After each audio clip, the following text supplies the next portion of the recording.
Friends, welcome to my channel என் சமையலறையில். இன்றைக்கி நம்ம பார்க்க போகிறது ஒரு ஸ்நாக் ரெசிபி தாங்க, முறுக்கு. வாங்க எப்படி பண்ணலான்னு பார்க்கலாம். இது பண்ணுறதுக்கு நான் 1 கிலோ பச்சரிசி எடுத்து நல்லா 2-3 டைம் கழுவிட்டு நல்லா காய வச்சு நல்லா காஞ்சிடணும். அதுக்கப்புறமா ஒரு 50 கிராம் உளுத்தம்பருப்பை நல்லா செவக்க வறுத்துக்கணும். ஒரு 50 கிராம் பொட்டுக்கடலை மாதிரி எடுத்து ரெண்டுத்தையும் சேர்த்து இந்த பச்சரிசியோடு போட்டு மிஷினில் கொடுத்து முறுக்குக்கு அரைக்கணும்னு சொன்னால் அரைச்சி தருவாங்க. இந்த மாதிரி அரைச்சி டப்பாவில் ஸ்டோர் பண்ணி வச்சிட்டிங்கன்னா 6 மாதம் ஆனாலும் கெடாது.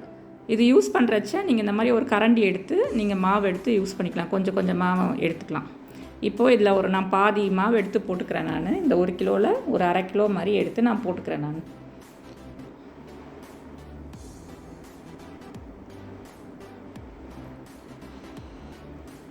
இதுக்கு தேவையான பொருள்லாம் பார்த்துக்கலாம்.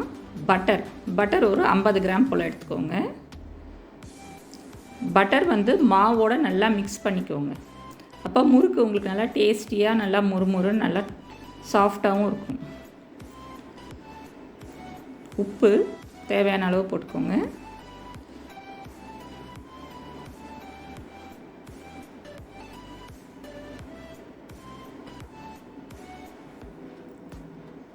வெறும் மிளகாப்பொடி 1 ஸ்பூன் போட்டுக்கோங்க. உங்கள் காரத்துக்கு ஏற்ற மாதிரி நீங்கள் போட்டுக்கோங்க.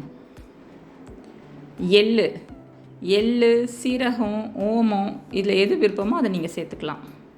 பெருங்காயமும் கொஞ்சமாக சேர்த்துக்கோங்க.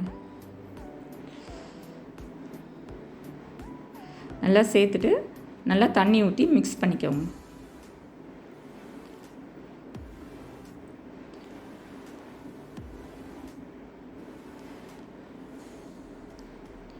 நல்லா மிக்ஸ் பண்ணி எடுத்துக்கோங்க. இப்போ இந்த ஸ்டேஜில் உங்களுக்கு உப்பு பத்தலை அப்படின்னா நீங்கள் கொஞ்சமாக உப்பை தண்ணியில் கரைச்சி உப்பு தண்ணி தெளித்து நல்லா பிசைஞ்சுக்கோங்க. அப்போ தான் உப்பு ஈவனாக எல்லா இடத்துலையும் இருக்கும். இல்லைனா ஒரு இடத்துல இருக்கும், ஒரு இடத்துல இருக்காது. அதனால் உப்பு தண்ணி தெளிச்சிக்கலாம். கொஞ்சம் கொஞ்சமாக தண்ணி சேர்த்து நல்லா பிசைஞ்சு எடுத்துக்கோங்க.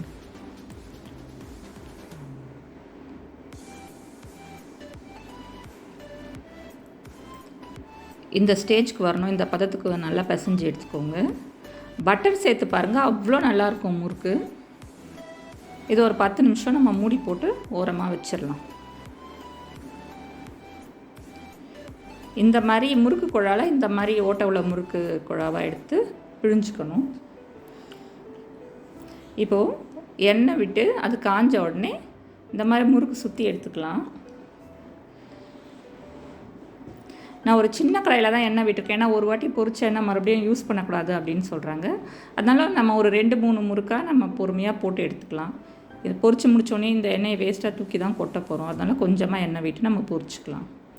2 பக்கம் செவந்த உடனே எடுக்கணும். மற்ற மாவெல்லாம் இதே மாதிரி பிழிஞ்சு எடுத்துக்கலாம். உங்களுக்கு எண்ணெயில் டைரெக்டாக விட பயமாக இருந்தால் இந்த மாதிரி தட்டில் சுற்றி எண்ணெயில் போடலாம். ஆனால் கையில் தரிக்கும். அதனால் நீங்கள் பார்த்து பண்ணணும்.